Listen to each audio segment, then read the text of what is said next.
خلاص ما بقتش محتاجه لا جردل ولا شرشوبه ولا مساحه. الحمد لله هم التنظيف والمسح انزاح من على قلب الواحد. يوم التنظيف بقى اهدى كتير وسريع من غير ما اتخانق مع ابو العيال عشان المكنسه صوتها عالي. جبت لكم بقى النهارده 3 مكانس من مكة ستور عشان نجربهم سوا، عشان نكمل سلسله اجهزه تسهل عليكي حياتك. اول جهاز هنتكلم عنه بيسل كروس ويف.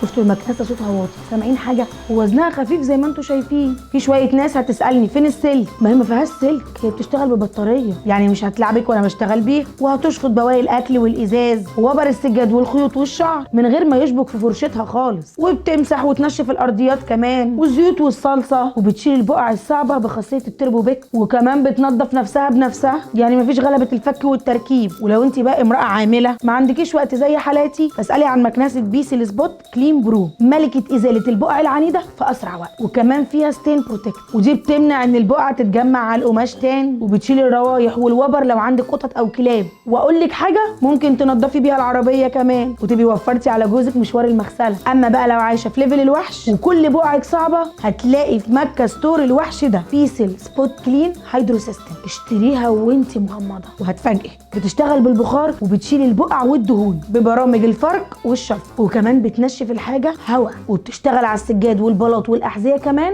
باقل كميه من المنظف. وطبعا المكانس دي فيها مميزات تانية كتير تقدروا تعرفوها كلها اما تروحوا عند مكة ستور. عندهم معرضين حلوين في التجمع الخامس ودمياط الجديده، وممكن كمان تستفيدوا من كود خصم القروبه لو اشتريتوا من الموقع بتاعهم. اسعارهم حلوه جدا، وطبعا الجوده مش محتاجه اتكلم. كل سنه وانتم طيبين.